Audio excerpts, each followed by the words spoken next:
आज ज्येष्ठ कृष्ण द्वितीया का यह शुभ मंगल पावन दिवस है और प्रतिदिन प्रसारित होने वाले सोनगढ़ संदेश में से आज जो संदेश हमें प्राप्त हुआ है वह श्री इष्टोपदेश ग्रंथ जी के आधार से प्राप्त हुआ है, जो आचार्य पूज्यपाद देव द्वारा रचित बहुत ही सुंदर यह ग्रंथ है।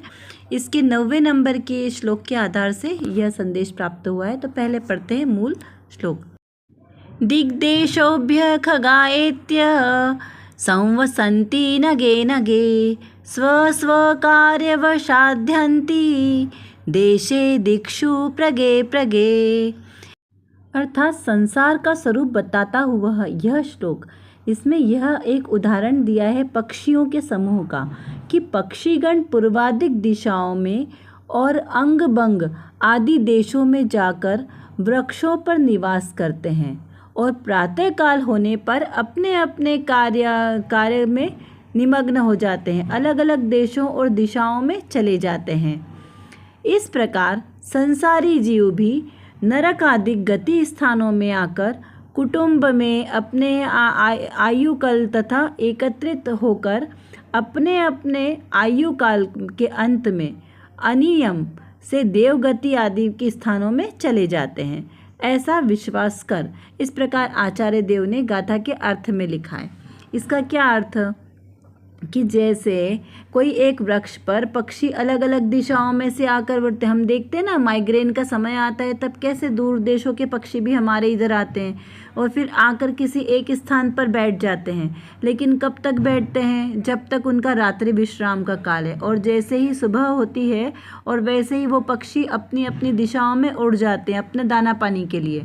तो इस प्रकार से वो जिसे एक पक्षी एक वृक्ष पर आकर बैठते हैं वैसे ही हम सब भी हैं।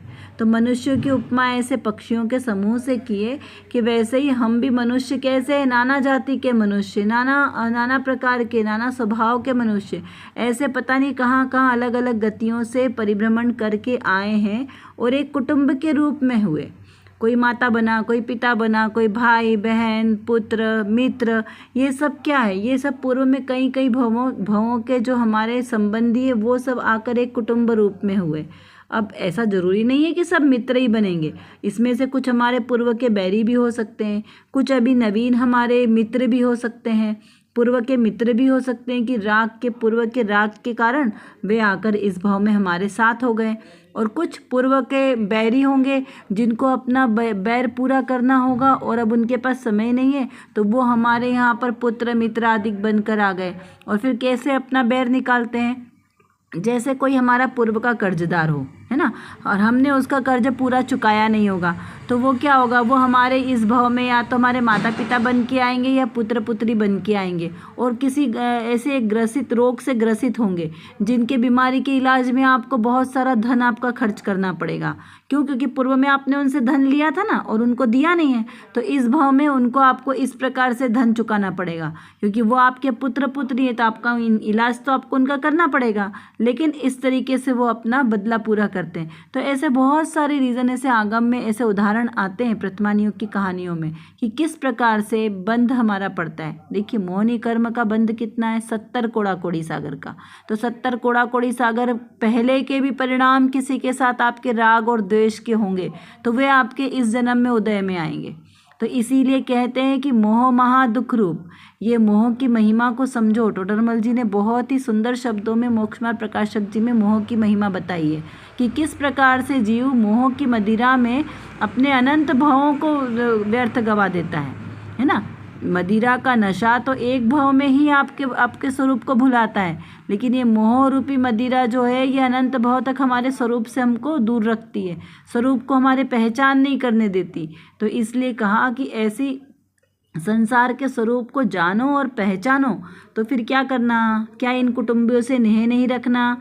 तो नहीं, अपने फ़र्ज तो पूरे करना है कि आपको माता पिता बने हैं तो अपने पुत्र पुत्रियों का व्यवस्थित लालन पालन करना, उनका ध्यान रखना, उन्हें अच्छे जैनत्व के संस्कार देना, ये सब तो हमारी क्रिया उसमें आएंगे कि ये हमारा नियम है, हमारा दायित्व है।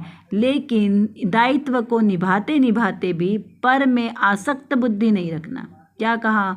पर में एकत्व ममत्व की बुद्धि नहीं रखना कि ये ही मेरे हैं, ये मेरे हैं, इस भाव के साथी हैं, तो इस भाव में इनके लिए जितना अनुकूल हमसे कार्य होता है उतना हमें करना है, लेकिन साथ साथ अपना आत्मकल्याण भी करना है, क्योंकि वो सबसे ज़्यादा ज़रूरी है। ऐसा नहीं है कि हमने अपने आत्मस्वरूप को भुला दिया और सब पूरे अपने संसार के, परिवार के रिश्ते, कुटुंब, इनको ही निभाने में लग गए और उनमें एकत्व ममत्व करके अपनी मिथ्यात्व को पुष्ट करते रहे, क्योंकि परद्रव्य तो मेरा है नहीं, ये रिश्ते संबंधी मेरे नहीं है, क्योंकि शरीर ही मेरा नहीं है।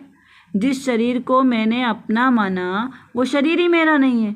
दिन रात सुबह से लेकर शाम तक हम सारी क्रियाएं किसके लिए करते हैं? इस शरीर के लिए। इस शरीर को सुख हो। देखिए हमारे जो घर में अपने बच्चे, पुत्र पुत्री, माता पिता सब भी हैं, तो इन सब से भी हमारा प्रयोजन काहे के लिए है? अपनी सुरक्षा का, है ना। अपनी सुरक्षा करेंगे, ये हमें भोजन बना कर देंगे, ये हमें पढ़ाई लिखाई करने में मदद करेंगे, हमारी सुख सुविधाओं का ध्यान रखेंगे। तो यानी कहीं ना कहीं भी आप देख लो तो स्वार्थ तो है। स्वार्थ के बिना तो ये संसार ही नहीं चलता है। तो इन पर द्रव्यों के प्रति हमने जो अपना एकत्व ममत्व स्थापित किया है, ये मात्र स्वार्थ के वश है। और ये कब तक रहेगा? सिर्फ इस भाव तक का साथ है। जैसे ही आयु के निषेक खिरे, तो वैसे ही संबंध तो टूटने ही वाला है, जो पहले से ही टूटा हुआ है। जब पहले से ही कोई संबंध ही नहीं है तो हम किसका संबंध जोड़ रहे हैं? ये जो संयोग के साथ संबंध बनते हैं उनका वियोग निश्चित है। आगम में आचार्य देव ने क्या लिखा? जिसका नवीन संयोग होगा उसी का वियोग होगा। तो जो नवीन संयोग से प्राप्त हुए उसका तो निश्चित वियोग होना ही होना है। तो फिर उसमें आपको खेद खिन्नता क्यों हो रही है? तो जो बाद में आपको समझ में आएगा तो उसको पहले ही समझ लो कि ये शरीर मेरा नहीं है, क्योंकि शरीर कैसा है? जिसका नवीन संयोग हुआ है। जीव की और पुद्गल दोनों की, अजीव की परिभाषा क्या है? जीव द्रव्य क्या है? जिसका नवीन संयोग नहीं होता, जो अनादि निधन वस्तु है, जो प्रसिद्ध ज्ञानादिक गुणों का धारी है, वो जीव है। जो जानता देखता है वो जीव है। और अजीव कौन है? मतलब ये शरीर कौन है? जिसका नवीन संयोग होता है, जो प्रसिद्ध ज्ञानादिक गुणों से रहित है, जो नाशवान है, वो शरीर है। जो जानता देखता नहीं है, जो रूप रस गंध वर्ण वाला है, रूपी है, वो अजीव है, वो शरीर है। और मैं कैसा हूँ? अरूपी हूँ, जीव हूँ, है ना, जानने देखने वाला। तो दोनों में कितना भिन्नता है? दोनों में एक भी पॉइंट नहीं मिलता है, दोनों ही विपरीत है। तो फिर जब इतना मेरे से विपरीत है और उसको मैं अपना मानूँ, तो ये तो कितना बड़ा अपराध हुआ। लौकिक में आप कितने भी अपराध कर लो वो अपराध नहीं है, फिर भी वो निरपराध है। क्यों? क्योंकि आत्मा तो अकर्ता स्वभाव ही है। आत्मा कुछ करता नहीं है। आत्मा मात्र पर के संयोग के कारण जो विकार भाव उत्पन्न होते हैं उन भावों का करता है ना, विकार भावों का करता है। तो स्वभाव से तो मेरा आत्मा निष्क्रिय है, निष्क्रिय अकर्ता है, तो वो तो कभी कोई कार्य करता ही नहीं है। तो यहाँ पर फिर किसको लेना? आत्मस्वरूप को लेना। तो ये जो पर में विकार भाव की उत्पत्ति कर कौन रहा है? मेरा आत्मा। मेरा आत्मा विकार रूप परिणमित होकर ये सारा चक्रव्यूह रच रहा है। ये पूरा संसार क्या है? चक्रव्यूह है, गोल, है ना। तो इस चक्रव्यूह में अगर कोई एक बार फंस गया तो वापस निकलना मुश्किल है। वापस कौन निकलेगा? जिसको चक्रव्यूह से बाहर निकलने का रास्ता पता होगा। चक्रव्यूह में जाना तो इतना मुश्किल नहीं है, लेकिन बाहर निकलना बहुत मुश्किल है। बिना जानकारी के आप चक्रव्यूह से बाहर नहीं निकल सकते। वैसे ही ये संसार कैसा है? चक्रव्यूह की तरह से। ये कुटुंब कैसा है? काजल की कोठरी की तरह है। यदि इस कुटुंब में अपनापन रखेंगे तो वहाँ पे कालिक लगेगी ही लगेगी। तो इस जो संसार रूपी चक्रव्यूह है, इससे निकलने का मार्ग क्या है? एकमात्र आत्म साधना। तो जिसने अपनी आत्मा को जाना, पहचाना, आत्मा की साधना की, वही इस चक्रव्यूह को तोड़कर मोक्ष अवस्था को प्राप्त करता है। और उसका रास्ता कहाँ है?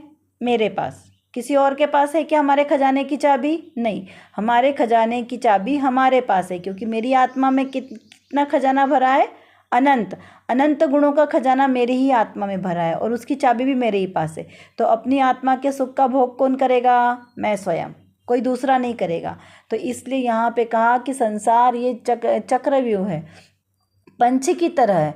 12 भावना जी में आता है ना, ज्यों मेले में पंछी जन भी नेह धरे फिरते, त्यों तरवर पर रैन बसेरा पंछी आ करते। जिस प्रकार पेड़ पर पंछी आकर रैन बसेरा करते हैं और सुबह सुबह अपनी दिशाओं में उड़ जाते हैं, वैसे ही ये संसार में ये मनुष्य गति हमें प्राप्त हुई है। और ऐसे ही बाकी की सब गतियाँ भी, कि कुछ समय के लिए आएंगे जब तक आयु का बंध है, और आयु पूर्ण होते ही सब अपने अपने कर्म के अनुसार अपनी अपनी नई गतियों में चले जाएंगे। तो ऐसा चक्रव्यूह कब तक चलता रहेगा? इस चक्रव्यूह को तोड़ने का एकमात्र साधन अपनी आत्म साधना है, अपनी आत्मा को जाने पहचाने, जिससे वापस में भव भ्रमण ना हो और ऐसे गतियों में बार बार जाना ना पड़े और दुख ना भोगना पड़े। चलिए अब देखते हैं आज की रत्नकणिका में कौन सी विशेष बात है। यहाँ पर प्रश्न किया है कि शुभोपयोग रूप भाव है वह चारित्र है या नहीं। क्या प्रश्न किया कि शुभोपयोग रूप भाव चारित्र है या नहीं। उसका समाधान करते हुए कहा कि शुभोपयोग विशुद्ध परिणामों से होता है और विशुद्धता मंद कषाय को कहते हैं। इसीलिए कषायों की हीनता के कारण कथनचित चारित्र कहलाता है। क्या कहा यहाँ पे देखिए, आगम जो जैनागम है ना, बहुत ही व्यवस्थित जैनागम है। यहाँ पे अनेकांत वस्तु का इतना व्यवस्थित स्वरूप है कि कहीं पर भी विवाद ही नहीं है। इसीलिए तो कहा है कि जैन शास्त्र कौन से हैं जो वादी प्रतिवादी द्वारा उल्लंघन नहीं किया जा सके, वही जैनागम है। क्योंकि यहाँ पे किसी के विवाद का विषय ही नहीं है। बात चल रही है शुभोपयोग की। देखिए 3 प्रकार के उपयोग हैं, शुद्धोपयोग, शुभोपयोग और अशुभोपयोग।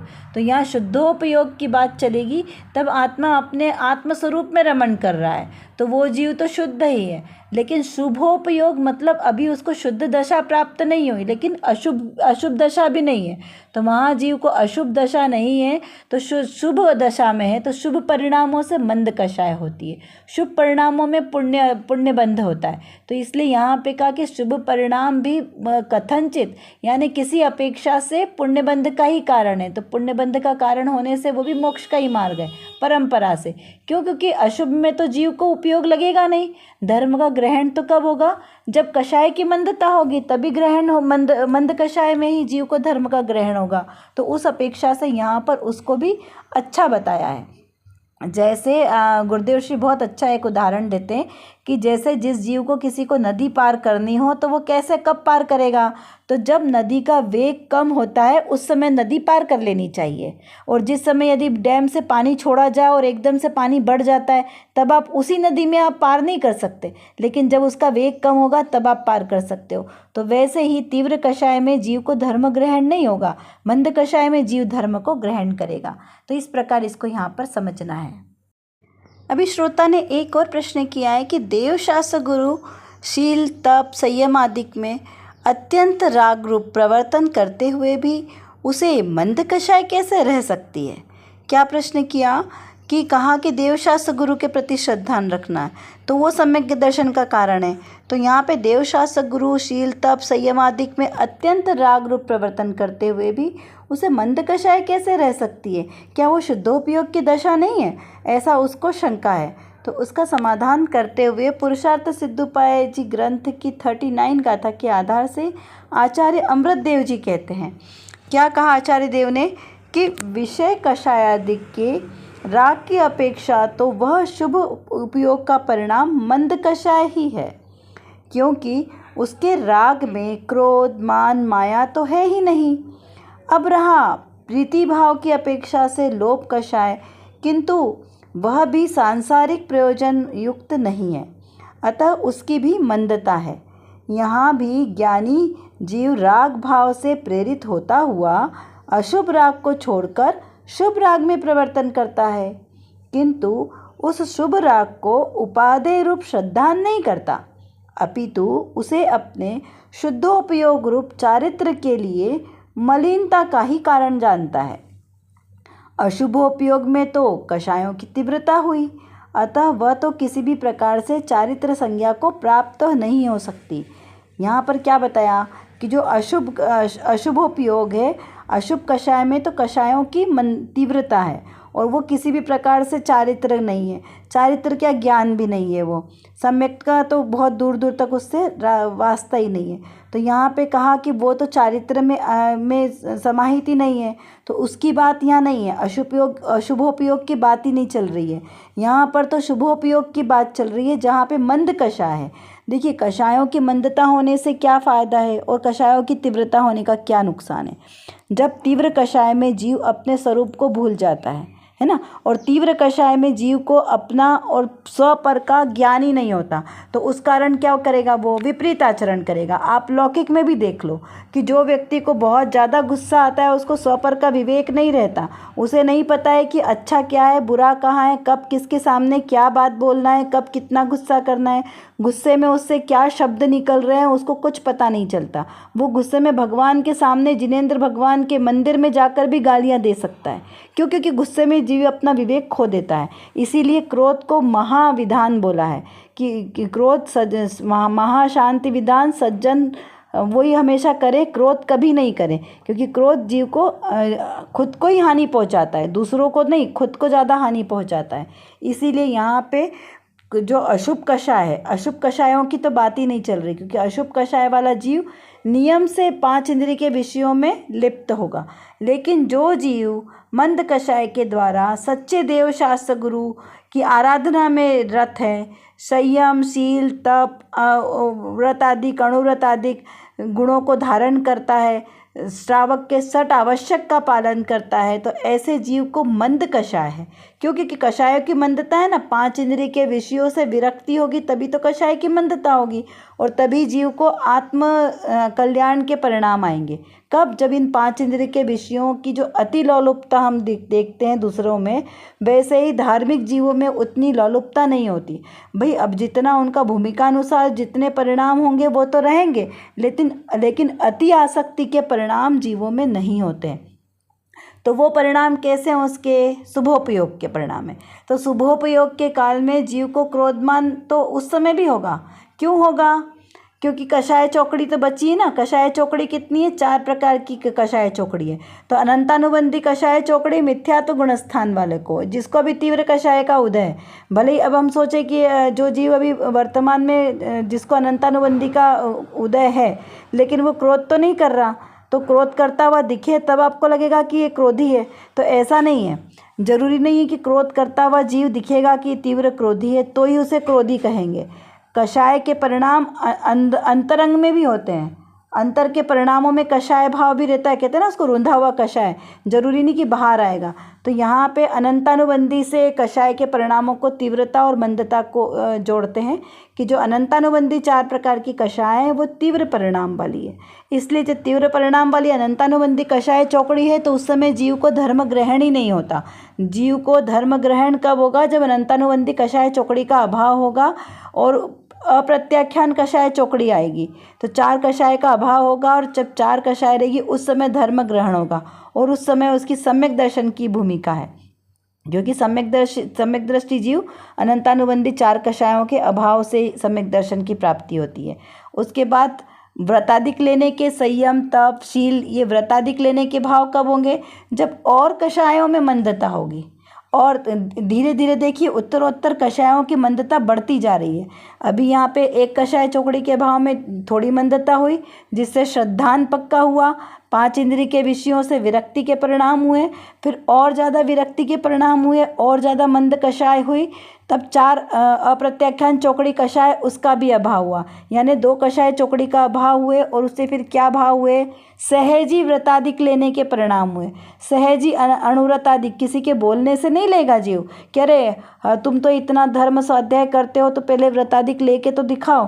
तो ऐसे किसी ने हमें उकसाया और हमने व्रतादिक लिए, ऐसे नहीं होता है ना। ये अंतरंग के परिणाम है। बाहर में तो आप किसी को देखने के लिए, किसी की मान प्रतिष्ठा के लिए, किसी को दिखावा करने के लिए यदि आपने व्रतादिक अंगीकार कर भी लिए तो वो उस किसी काम के नहीं, क्योंकि अंतरंग में परिणामों में उतनी विशुद्धि नहीं रहेगी तो वो हमारा कोई भी कार्यकारी नहीं रहेगा। इसीलिए यहाँ पर क्या कहा कि ज्ञानी जीव राग भाव से प्रेरित होता हुआ अशुभ राग को छोड़कर शुभ राग में प्रवर्तन करता है। क्या कहा कि जो ज्ञानी जीव है वो पहले अशुभ राग में प्रवृत्त था, अनंतानुबंधी आदि कषायों में प्रवृत्त था, लेकिन जब उसे आत्मा का ज्ञान हुआ कि मैं ज्ञान स्वभावी आत्मा हूँ, इस शरीर से भिन्न हूँ, जब यह ज्ञान हुआ तो वह अशुभ को छोड़कर शुभ भाव में प्रेरित हुआ। तो कषायों में कैसी हुई? मंदता हुई और परिणामों में विशुद्धता बढ़ती गई, किंतु उस शुभ राग को उपादेय रूप श्रद्धा नहीं करता। क्या विशेष बात आई कि वो जो उसका राग भाव से छूटकर शुभ भाव में प्रवृत्ति हुई, ज्ञानी जीव उसमें ही स्थिर नहीं होता कि उसी में ही मस्त हो गया कि हाँ अब मुझे तो सम्यक दर्शन प्रकट हो गया, अब बहुत हो गया। तो ऐसा उसे उपादेय नहीं मानता। किसको? वो शुभ राग को, पुण्य के उदय को। कहते ना पुण्य फला अरहंता, तो अरंत भगवान भी पुण्य के फल को उपादेय नहीं मानते। तीर्थंकर प्रकृति का महापुण्य का उदय, उसे भी वो उपादेय नहीं मानते। यदि उपादेय मान दे तो उन्हें कभी मोक्ष ही नहीं हो। इसलिए वो शुभ राग में प्रेरित तो होता है लेकिन उसको उपादेय नहीं मानता। और श्रद्धान किसका करता है? शुद्ध भावों का। फिर आगे लिखा कि अपितु उसे शुद्धोपयोग रूप चारित्र के लिए मलिनता का ही कारण जानता है। क्या जानता है? कि अभी शुद्धोपयोग की पूर्ण दशा प्रकट नहीं हो ना, तो उस पूर्ण दशा को प्रकट होने के लिए वो इन भावों को कैसा जानता है? मलिनता का कारण जानता है कि इन भावों के कारण अभी उन्हें शुद्धोपयोग की दशा नहीं हुई। तो वो इन जो बचा हुआ मंद कषाय रूप भाव है उसे भी वो छोड़ने का प्रयास करता है, उससे भी विरक्त होने का प्रयास करता है। तब जीव क्या करता है? आत्म विशुद्धि के साथ धीरे धीरे प्रत्याख्यानावर्णी 4 कषाय है उसका भी नाश करता है। इस प्रकार कितनी कषाय चौकड़ी का नाश हो गया? 3 कषाय चौकड़ी का अभाव हुआ। फिर धीरे धीरे और शुद्धोपयोग की दशा और मंदता के भाव से जो पूर्ण शुद्धोपयोग की दशा आती, तब क्या होगा? संजुलन आदि 4 कषाय चौकड़ी का भी अभाव होगा। और दशा वीतराग दशा, तो गुणस्थान कौन सा हो गया? 12वां गुणस्थान। तो वो धीरे धीरे जीव चतुर्थ गुणस्थान से श्रेणी चढ़ता चढ़ता 12वें गुणस्थान को प्राप्त होता है, जो उसकी पूर्ण वीतराग दशा का गुणस्थान है। इस प्रकार यहाँ पर इसको समझना है। अब चलिए कुछ प्रश्न हम चिंतन के लिए लेते हैं कि बचपन से शुद्धात्म ने जिस घर में जन्म लिया उसे वो अपना मान रहा है, तो वो सही है या गलत? क्या कहा? शुद्धात्म को जिस घर में उसने जन्म लिया उसके जो माता पिता हैं वही उसको ही वो अपना मान रहा है, उस घर को ही अपना मान रहा है, तो वो सही कर रहा है या गलत कर रहा है? हमें चिंतन करना है। सही कर रहा है तो क्यों कर रहा है, और गलत कर रहा है तो किस अपेक्षा से कर रहा है? विचार चिंतन करना है। एक चेतना बहन है, वो अपनी बहनों से बहुत प्रेम करती है, तो क्या वे सभी हर समय उसके साथ रहेगी? चेतना बहन की जो बहनें हैं संसार में, वो सब उसके साथ रहेगी या नहीं रहेगी? किस तरीके से रहेगी? दोनों अपेक्षा, अस्ति और नास्ति दोनों अपेक्षा से विचार करना है। फिर यदि ये सभी रिश्तेदार मेरे नहीं हैं तो मेरा है कौन जो सदा मेरे साथ रहे? ये सबसे बड़ा हमारा चिंतन का विषय है कि जैसे हमने आचार्य देवों की वाणी से सुन तो लिया कि संसार के कोई भी सगे संबंधी हमारे नहीं है, सब पल भर के साथी है, पंछी की तरह है, आए और फिर चले जाएंगे। तो अगर ये हमारे साथी नहीं है तो फिर हमारा साथी है कौन?